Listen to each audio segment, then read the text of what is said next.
Hi guys, I just wanted to jump on today really quick and make a short video about narcissistic relationships and the cycle of abuse. Because honestly, as a life and mindset coach, this really is a mind game that happens in narcissistic relationships, and it's also something that I've seen a lot and I get asked a lot of questions about. So hopefully I'm going to try to keep this a short video, and I want you to stay to the end because I'm going to give you 4 ways to help you if you find yourself in these situations. So first of all, what is the cycle of abuse in a narcissistic relationship? What that is, in a nutshell, is they all pretty much follow the same formula, and that formula would be that when you're entering into a relationship with a narcissist, you're going to have the feeling this relationship has taken on an intensity that may not feel natural. The narcissist generally is someone who is going to do what's called love bombing.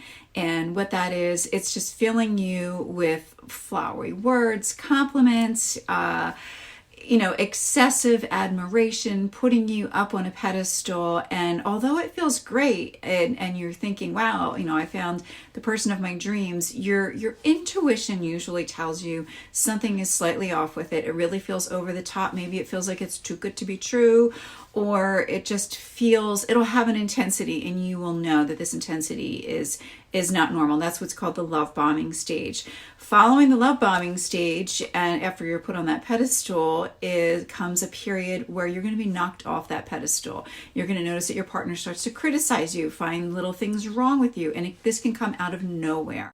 So a lot of this criticism that you will begin to receive will also come in the form of gaslighting. And if you're not familiar with what gaslighting is an attempt to make another person question their reality. So what the gaslighter does is they will very slowly try to make you question, like, did you really hear something that way? Is that really the way it happened? Or no, you didn't say that, or that didn't happen. And then you might start to think like, oh yeah, maybe that didn't happen that way, or you're right. So that is an attempt, that's actually a mind game. That's an attempt at control. It's an attempt at making you question your reality. And what that does is that throws you off balance. That puts you more faith. You're going to then have more faith in the narcissist than you may have in your own self. So that's something that you definitely want to be aware of if you feel that somebody's doing that to you. And the last thing that happens in the cycle of abuse is that you will be discarded. Oftentimes, this discard comes out of nowhere. Things could be so wonderful one day, and then all of a sudden, the slightest little thing, and you're just completely discarded. A lot of times this can happen if you are to criticize the narcissistic partner in the relationship, and then they have what is called a narcissistic injury, which they will then blow up. They will temper tantrum. You will experience a great amount of just anger, and it's not pretty. So, and it can come in a lot of different forms. Also, I will say the silent treatment, that is a huge tactic used. So the silent treatment is another tactic used by the narcissist when they feel narcissistically injured. And the silent treatment, just so you know and you recognize that the silent treatment is emotional abuse. Make no mistake about that. If you're receiving the silent treatment from someone, that's emotional abuse, and that should be recognized. So though that, in a nutshell, I could do a much longer video on narcissism, and please, tell me in the comments below if you'd like me to do a more in-depth or another video just on narcissism in general, on the narcissist, if you have any specific topics. But now I want to go on to tell you what to do if you find yourself in this situation. So the first thing that you can do is, number 1, recognize some of these signs. If you see some of these signs in your relationship, just know that chances are you are caught in a narcissistic relationship in the cycle of abuse. Because what this cycle does, if I just need to reiterate here, is it's repeated over and over. And most of the time, this cycle will get shorter and shorter. When I say it's repeated over and over, what that means is the adoration, after the discard, they'll come back. They will adore you again. You're the best thing since sliced bread. And then suddenly, you're criticized, or if you criticize them, then suddenly they'll knock you off the pedestal, and then before you know it, you are discarded. And that cycle gets shorter and shorter. So recognize all those signs. It's the signs of a toxic relationship. It's the signs of an unhealthy relationship. But I realize some of you might be in a relationship where you really, at this moment, can't get out of that relationship. So what's the next thing you can do? Is step number 2 is you need to create boundaries. And what boundaries are, and you need to enforce them. Not only create boundaries, enforce your boundaries.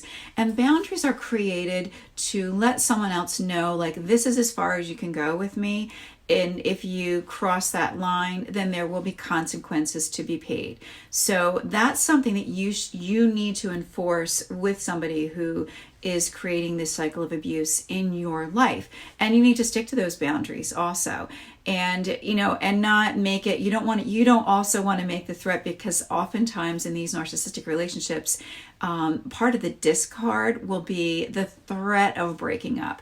And that's another tactic that's often used, the threat. Number 3 is to recognize that this is not love. Love does not go through these emotional cycles where everything is so grandiose and and you're wonderful one day and discarded the next. That is not love. When you truly love someone, you have an interest in their well-being, and at all costs you don't want to do things that are going to hurt your partner. And again, in a narcissistic relationship, for so many reasons I could go into in a more in-depth video, that person, the narcissistic person, this is what they know, and hurting other people is generally what they do. So recognize this is not love. This is not a loving relationship, and really recognize you deserve better. And the last step is, and you probably may not want to hear this, but get out. Get out. Even if you're in a situation now where you can't get out, you need to make a plan to get out of an abusive relationship like this, because what I will tell you is that these cycles of abuse will continue. They will not get better. That person is not going to change. And all of the amount of effort that you might think, I can save this person, I can reform them, or only if I do this, maybe they'll change. It's not going to happen. So your best strategy for a healthy mindset for yourself is to get out. Is to get out of the relationship. If you're not tied to them for some reason that you can't get away, I would say get out. You go no contact. So I hope this video helped you guys. Leave me some comments down below. Let me know if it did help you. Let me know if you're experiencing something like this. And also, you can always contact me through one of my links at everydayover50.com. You can also schedule a free consultation with me, a phone consultation with me if you'd like to. And I do relationship coaching, mindset coaching, and I have worked extensively in this field here with narcissistic abuse. So sending you all love and light, and I will see you in the next video.